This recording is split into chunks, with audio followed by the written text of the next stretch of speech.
This is Jamie Drummond for Good Food Revolution. For some reason, I have a very red face. I haven't been drinking all day, although it's getting very close to Christmas. I am here today, once again, with winemaker António Maçanita, who's joining us all the way from Portugal, from FitaPreta, of course. How are you doing today, sir? How are you doing, Jamie? I am So good. good. It's true that you have some Christmas stones to you. Yeah, I don't know how that happened. I think it's the lighting. Yeah. So, since the last time we spoke, how have things changed for you at FitaPreta? Let me just ask for a little bit less music. Só pedir para pôr.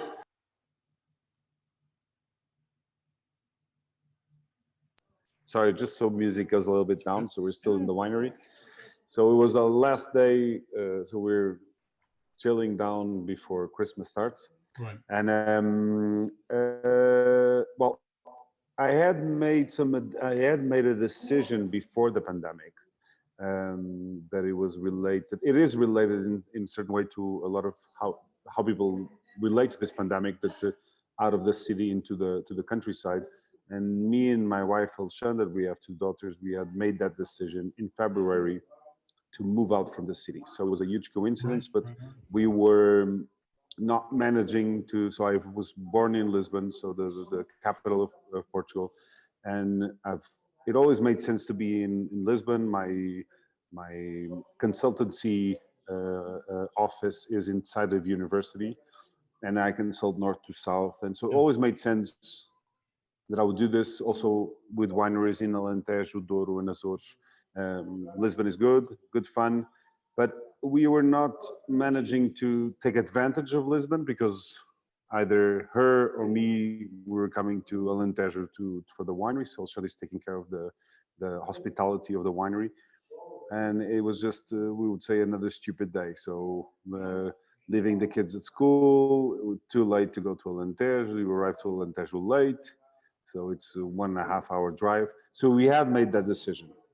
What was really different that made from that decision is that to be in the same place. I'll move into what happened economically, but Yeah. just on a human point of view, it was to be. I had never had the privilege, so I'm giving you the positive side of not having to travel. So uh, To commute uh, to the winery. Yeah. Yeah. to the winery, to exports, to Of visiting the course. markets, Yeah. to wine education, to whatever, to wine fairs, Provine, US, Canada. So and the business works in a certain way. So Yeah. we do our tours, our work with, we visit our distributors. They do their job and trying to get you and other people so we can meet again and taste. And so there's a lot of traveling involved and a lot of good time. I have a lot of pleasure in doing it. But to be honest, also was very interesting to kind of run the full tape again that I had the privilege in the beginning to look at the full process again. And a lot of anxiety involved, but Yeah. Of course. in Yeah. one side, a lot in one side. But in the other side, a lot of richness. I think a lot of opportunity to maybe a lot of things that I was delaying that I wanted to do in the vineyards or in the winery or with the team or with a better organization. I feel that by the end of the 2020, we have a more cohesive, uh, clear, efficient, happy. It's a very philosophers call it being happy is for ignorance, but I like the word happy in the sense that it's. I think we have a happy team. From now business point of view, dramatic. So when it closed down, we are a company that is 90% of our sales are restaurants. Hmm. So if I analyze Portugal, that is something that I can fine tune to how much I sell to restaurants or bottle shops. Only 5% of our sales are actually taken home. So that's that Right. you can see what's the impact. So our sales drop in Portugal was 85% Jeez. till Right. November. Yeah. So it's like 80. The restaurants went to a standstill because two things happen at the same time. So well, people are not going to restaurants, but also tourism. That is a big It's gone. factor Of course. Yeah. on yeah in Lisbon, where we were very well installed, Algarve, where we were very well installed, Azores and Madeira. So it was a double impact. Um, as soon as we are a young company, so I started 15 years ago, and we are very ambitious. So, meaning that we've been growing, making better wines. I have a team just in this winery. Everyone that touches wine is a winemaker, could be a winemaker by its own. So I like Yeah, I hear you. specialized staff. I want who does a pump over, knows that air shouldn't go here, it should go there when you're doing a racking. So I want everyone that touches wine is treating it with the respect that it should. We built a winery 3 years ago. In Azores, same thing. We've recovered a lot of vineyards. So we are in a, let's say, in a leveraged position in this. So we're selling, but we regard real very clearly on our sales uh, and not on an investment fund or so we rely on what we can do. Yeah.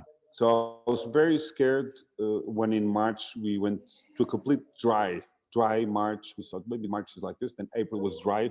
Dry, I mean invoicing 5,000 euros, and not just dry, you know. And I, in March I was getting worried. So Yeah, I can truly imagine. worried. Spoken with And you. yeah, we spoke and we focused on what we could do. So I've been always being focused on this and what can we do. So a lot of online interventions, like the one I did with you, speaking with producers, learning with other producers. A lot of lives with my sister about teaching on wine and food, but this linked to a website online shop that we created on 27th of March, so 13 days after the pandemic. So you So didn't actually have one we set up before. You didn't have an online shop. zero. Wow. I went on ShopKit, you know, that you Yeah. can Yeah. Yeah. decide that you're going tomorrow. So I started we also started a campaign of aiding Red Cross at the time. So we donated almost 20,000 euros. So we're 18,900 euros on sales. It was fantastic. We did a lot of wine education. And I think we got rewarded for that. I feel that I got a lot of even when you're not moving, we got a lot of messages. People after when it reopened visiting. I did a wine dinner in Lisbon when it opened. It was packed. I did another wine dinner. It was packed, and people come and say, you know, you were at our dinner during the pandemic. Me and my wife we Right. Yeah. set up, and so it was I think it was a special moment of connection when we never have been locked down like this to be able to communicate with others. So we did this. I was just discussing here. It was like everyone was leaving the winery, and I was Yeah. sitting for getting ready for the next live. But I think overall, what I feel is I think people still want to drink wine. People still are buying wine. I think there is an intense shift of channel. That channel could be supermarkets, or in case of monopolies, could be the stores. I don't know what's the numbers, what's happening in Canada, but we don't have any supermarket. We've never been very good in supermarkets, so we don't have a lot of exposition in supermarkets. Mm. I'm almost convinced that we're going to completely drop out. I think I think we met consumers that I think they need to be discovered. What I mean with this is that as soon as we reopened our physical shop where I am now, our wine bar at the winery, I understood that it's not the people that I was speaking with in the lives that are buying my wines online. They're not wine snobs. They're wine people. They're not a group. Yeah, yeah, Go yeah. for it. I'd be They're not. curious. I'd be curious as to something, which is, since the pandemic hit, what have you observed with regards to sales throughout your portfolio, whether it be at the entry level or at the ultra premium that you do? Yeah. Well, from let's say from an export from the traditional channels, my impact was giant on everything that was ultra premium. So and also not just expensive, but there needs to be hand sold. Oh, Azores like is more niche products, right? yeah. So Azores was who took the biggest hit. Uh, So because Interesting. it's not something you grab from a shelf. You know, a white Yeah. wine from Azores at It's, $40 or yeah, $50 a bottle. a hand sell, right? Yeah, it needs to be a hand sell, and so we felt that very clear. So I'd say that the two categories, Alentejo and Douro, that are in most of the markets we are more established. They have their price, and I wouldn't say that. For sure, US we sold much more less expensive than but the rest I think it's just about the same thing, but a lot less. Uh, and for sure, you know, all our signature series, you know, our Branco de Talha, a white wine out of Amphora, they're wines that need to be explained. They don't Yeah. pop out of a. But that's where online got very interesting for me. Is when I look at what people are buying, I love it. You know, we have a portfolio of 60 something references, Mm. and people are not buying, let's get the cheapest and let's feel our. No, they're discovering. They're buying one of this, one of that, you know, three of the less expensive. Now then test this. And we're dealing it like people are coming to the winery. And what I feel is that also people in this moment of pause had the possibility also to do a bit of trialing. And the people that I've Experimentation with experimentation, yeah, yeah. experimentation. Did you say something? No, it was something different. It looked, sounded. it's a, Well, it's and interesting you say that, because anecdotally, I've heard here in Ontario, Canada, yeah, we have the monopoly, as you well know. uh-huh, That whole idea of discovery has basically been chopped off at the knees. So the idea that somebody would go into an yeah, LCBO and pick up a bottle and look at the back and read the back of the label, that's gone, because people are wanting to get into those stores and get out as soon as possible. So they're yeah. purchasing the brands that they've purchased before, which Yep, and means, you know, your that's what's happening in the supermarkets here as right, well. right. Well, I So, guess but you I could look think at the LCBO as a supermarket in a way. it is in a way. Yeah. Let's say in Portugal, three chains control the market. So Mm. it's a type of monopoly, Yeah. of course with different characteristics. And all the supermarkets, some are more premium, less premium, have you know a side of premium, top premium wines. But what I feel is exactly that.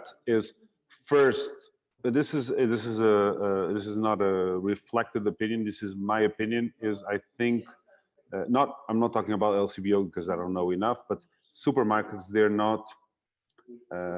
They've violated trust with consumer. So, and I think this is very interesting for me because there's an opportunity for online. There's an opportunity for a Yes. third way because I think um, uh, uh, there's a disservice on what's being proposed, and people with this service, they might just take what they know, that they trust, or the less expensive. So I don't know if you have an idea, but in our market there's a lot of this white labeling that says the wine was 20 euros, but now it's at 10, super promotion, but it was never 20 to start. But this is a lot of this happening in Portugal. I mean, I come from the UK, where that is like that's where that started. Right? That's the inspiration. That's where we get the inspiration. Like, buy 3 get 10 free. How's that possible? No, and so I maybe so that who's listening to us, I'm naturally an optimist, but I'm also a realist, and I think our strategy, so if it's clear, is we are close with the restaurants, as close as we can be, but also we are very clear of how big the problem is. The problem is not going away that fast.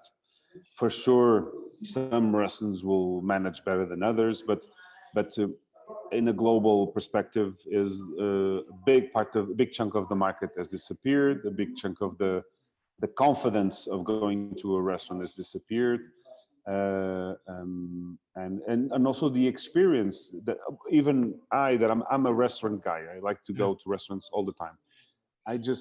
I don't feel I'm not having my restaurant experience if I'm not moving around, going to the bar, drinking it, speaking with the person that I don't know. Just if I'm not. I've seen you in action. So kind of speaking of that, where are things in Portugal right now with regards to any kind of containment of the pandemic? Are you under lockdown? Are your restaurants open? What's going on? Yeah, it's a semi-lockdown. So what if they're trying to control the numbers by locking down weekends, locking down? So that's right, because COVID-19 takes the weekends off, doesn't it? Yeah, there you go. No, sorry, terrible joke. It's fair enough. And so a lot of jokes have been happening. The fact it has been working. So that what they've trying to do is the mojo of this government has always been, we're on. So let's lock down, but let you work at home. We've heard this too. Yeah. But the idea was always to take the contamination into a scale that it's controlled, so to speak. And so it was getting out of control. We were getting 5,000 to 6,000 cases a day. New cases, apologize. And the provisions for hospitals is that there would be in stress in maybe 2 months, something like that. So what they've done is to reshrink for weekends. Well, as you know, things evolved, and now 90% of the contaminations is more about micro air than touching. Yeah. So this changed. So the impact for restaurants is even bigger. And so what they've done was they are saying, and I'm not sure if that's true, that in weekends the problem is people traveling out of their area to meet with relatives, family. Think that we are a Latin country, so it's weekends you meet then you get around everywhere, but here you go and see your parents, you go and see this is just what you do. Interesting. And so they've locked down. You can't travel between areas, so you have to stay on your own area. And after 1 o'clock, you need to be back home. So it's kind of 1 in the morning. No, 1 in the afternoon. Oh, bloody hell! Okay, all right. No, so you have only half of the day. Go shopping, walk your dog, go with the kids on the weekend. Like a 1 p.m. curfew. That's wrong. Yeah. So, and that was terrible. You can imagine for restaurants also, because they were getting away with the weekends. So Yeah. so that's where they were getting part of their, or a little bit of their, I can't tell you if it's right or wrong. I can tell you that the numbers now are on the 3,000 something cases a day, so they went down. Is this because of it, or isn't? Well, for sure, and I'm a fan of this, is every life that we can save, it's to be saved. So Yeah, whatever, I'm with you. whatever it We takes. Yeah. agree on that.